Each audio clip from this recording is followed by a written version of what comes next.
Olá a todos, sejam todos bem-vindos. Hoje a gente vai conversar com a Simone Savazone e vamos falar sobre um assunto bem pesquisado aí na internet. Tenho certeza que aguça a curiosidade de todos vocês, que são os psicopatas. Simone, quais são os principais traços comportamentais de um psicopata? Bom, a pergunta é bastante difícil, né? O psicopata é portador do transtorno antissocial, né? Esse é o nome mais correto. Eu tenho psicopatas primários e psicopatas secundários, né? Que são diferentes, mas a principal característica deles é a ausência de remorso, né? É essa ausência do medo também, a loquacidade com que eles convencem, com que eles têm esse convencimento, o egocentrismo que eles apresentam também, isso é bastante notório neles. Um estilo de vida completamente diferente, sem emoção, onde você percebe que ele tem essa ausência, essa indiferença aos demais. Se eu pudesse dizer 5 características, eu falaria essas, mas é claro que a escala Hare, ela traz outras considerações e outras características que também devem ser observadas. Os psicopatas, eles são perigosos 100% do tempo?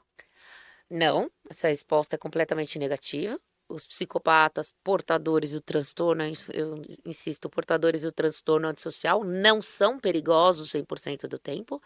Eles podem ter um ponto de gatilho e quando esse ponto de gatilho for acionado, por exemplo, um ponto de gatilho para uso de drogas, para o alcoolismo, para compulsão sexual, para compulsão financeira, para qualquer uma dessas hipóteses, ele tem esse gatilho. E se ele tiver a vontade de praticar, não há o freio que o impeça de praticar. Mas eu posso conviver normalmente com um psicopata que não tenha este ponto de gatilho ou cujo ponto de gatilho não seja acionado. Perfeito. Dentro dessa pergunta, por exemplo, então, um psicopata não necessariamente ele precisa ser um criminoso, ele vai se tornar um criminoso em algum momento. Não, o psicopata não necessariamente se tornará criminoso. Ele tem a possibilidade de conviver em sociedade normalmente, dentro de uma família, ao seu lado, o seu vizinho, o seu chefe, qualquer forma, e ele não vai ser um criminoso. Nem todo psicopata é um criminoso. Quando ele tem o gatilho psicológico para a prática de delito, aí ele é um criminoso nato, ele é aquele Uhum. criminoso que não vai medir limites para a prática do crime. Mas eu diria, e talvez, que de um percentual ainda não estudado, 80% dos psicopatas não são criminosos. Sim. Mas quando são, são reincidentes. Uma outra questão que está bem relacionada a essa, que seria a ideia de que todo psicopata é um serial killer. Isso não necessariamente é verdade, então. Essa pergunta é uma pergunta que não quer calar e a resposta os americanos têm com bastante precisão. Nem todo serial killer é um psicopata.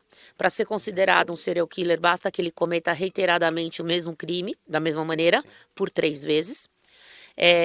O psicopata portador do transtorno antissocial pode ser um serial killer, mas não necessariamente. Eu posso ter um serial killer esquizofrênico. Eu Sim. posso ter um serial killer que é portador do transtorno da é um histriônico. Eu Uhum. posso ter um bipolar, eu posso ter um borderline que seja um serial killer, mas não necessariamente é um portador do transtorno. Então a Sim. ideia de que portador de transtorno antissocial é serial killer é uma mentira. Existem algumas características ali naquele local do crime que vai determinar que aquele crime, aquele delito, ele foi cometido especificamente por um psicopata.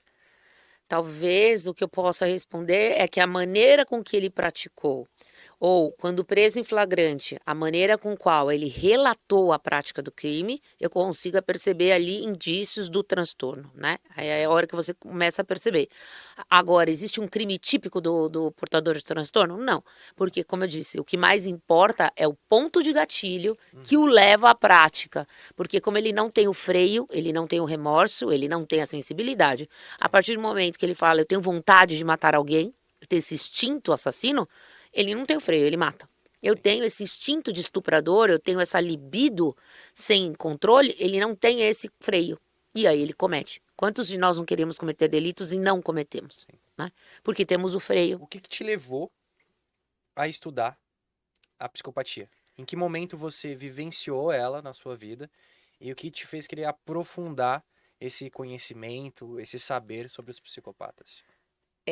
Para ser breve nessa Uhum. resposta, bastante instigativa, eu estive numa penitenciária quando fazia minha minha dissertação de mestrado e pude conviver um dia com um problema penitenciário, conversar com o diretor e ver um preso que saiu na saidinha de Dia dos Pais, cometeu um delito hediondo, onde matou o próprio filho no Dia dos Pais e tentou matar a mulher, retornou ao presídio, e aí a indagação do diretor foi: o que eu faço com os presos psicopatas? E a minha pergunta foi: qual percentual o senhor acha que o senhor tem de portadores de transtorno antissocial?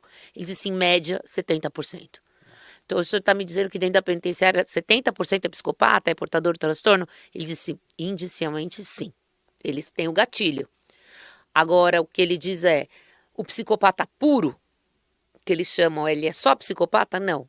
Ele é psicopata e alcoólatra. Ele é psicopata e drogado. Ele é psicopata e ele tem o gatilho do dinheiro. Ele é psicopata e ele tem o gatilho do sexo. Então ele está preso por delito sexual, por roubo, por tráfico, e ele é portador de transtorno. Se os psicopatas, durante essa convivência que você teve nas idas ao presídio, etc., se eles facilitam esse estudo sobre eles, se eles conseguem te fomentar com alguma informação que vai te ser necessária ali para estudar, ou se eles falseiam aquilo que eles vão te contar, eles conseguem manipular e você consegue perceber que está sendo manipulado em algum momento? No momento em que são entrevistados, não nos ajudam em absolutamente nada. As respostas são completamente calculadas, frias, manipuladas. E o que mais eu consegui, por experiência própria, perceber o indício do transtorno é a falta do remorso. Isso eles não conseguem esconder. Né? Essa falta de sentimento eles não conseguem esconder, eles escondem a prática, eles escondem o motivo, eles escondem, mas na hora do remorso você percebe que ele só se arrepende de ter sido pego. De resto, eles não se arrependem de nenhuma das consequências do que eles causaram.